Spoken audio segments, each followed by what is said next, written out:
Hi friends, మేము ధర్మపురికి వెళ్ళి దర్శనం చేసుకొని కొండగట్టుకు అయితే వచ్చేసాం.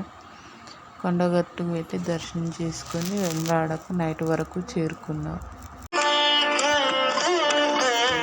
కరీంనగర్లోని జగిత్యాలకు ఓ 15 కిలోమీటర్ల దూరంలో ముత్యంపేట అనే ఊరుంది. ఆంజనేయ స్వామి సంజీవని పర్వతాన్ని తీసుకువెళ్లేటప్పుడు అందులో కొంత భాగం ఇక్కడ పడిందిట. అది కొండగట్టు అనే పర్వతంగా మారింది. అక్కడే స్వామివారు స్వయంభువుగా వెలిశారు. మొదట్లో ఆ స్వామి గురించి ఎవ్వరికీ తెలీదు. ఓ 500 ఏళ్ల క్రితం సంజీవుడు అనే పశువుల కాపరికి ఆయన కలలో కనిపించి తన విగ్రహం ఫలానా చోట ఉందని, దానికి ఓ గుడి కట్టించమని చెప్పారట. అప్పటి నుంచి ఇక్కడి స్వామి గురించి ప్రపంచానికి తెలుస్తోంది.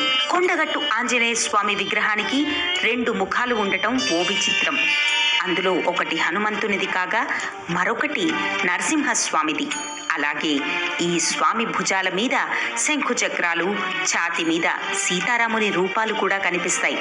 స్వామివారి ఆలయంలోనే ఆండాళ్ తల్లి విగ్రహం, శివలింగాలు కూడా ఉండటం విశేషం. స్వామి గుడి వెనకాల బేతాళ స్వామి గుడి ఉంటుంది. అక్కడ బేతాళ స్వామికి జంతుబలులు, కళ్ళు నైవేద్యం అర్పించటం మరో ప్రత్యేకత. స్వామి గుడి ముందు సీతమ్మవారి కన్నీటి చారలు కనిపిస్తాయిట. అరణ్యవాసంలో రాముడి కష్టాలు చూసి బాధపడిన సీతమ్మ ఇక్కడే కన్నీరు విడిచిందని చెబుతారు. కొండగట్టు ఆంజనేయ స్వామిని దర్శించుకుంటే ఎలాంటి అనారోగ్యమైనా దూరమవుతుందని నమ్ముతారు. గాలి సోకిన వాళ్ళని ఈ ఆలయం ముందున్న రావి చెట్టుకు కట్టేస్తే వాళ్ల ఒంట్లో ఉన్న దుష్ట శక్తులు పారిపోతాయని అంటారు. ఇక సంతానం లేని వారు ఈ స్వామిని 40 రోజుల పాటు పూజిస్తే తప్పకుండా సంతానం కలుగుతుందిట. ఇంత మహిమ కలవాడు కాబట్టే తెలంగాణలో ప్రజలు కొండగట్టు ఆంజనేయ స్వామిని తమ ఇలవేల్పుగా భావిస్తారు. అయ్యప్ప మాలలాగా కొండగట్టు అంజన్న మాల ధరిస్తారు. మన మనసులో సాక్షాత్కరిస్తారు. సాక్షాత్తు ఆ మహాశివుడే ఆంజనేయుడిగా జన్మించాడని చెబుతారు. మరణమే లేని ఆ చిరంజీవి శంఖ చక్రాలతో కలిసి వేయించేసిన పవిత్ర క్షేత్రం కొండగట్టు ఆంజనేయ క్షేత్రం.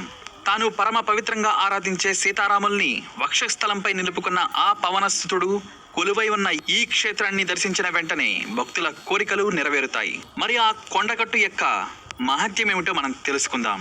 తెలంగాణలో పేరెన్నికగన్న పుణ్యక్షేత్రాలు ఎన్నో ఉన్నాయి. వాటిలో కొండగట్టు క్షేత్రం ఒకటి.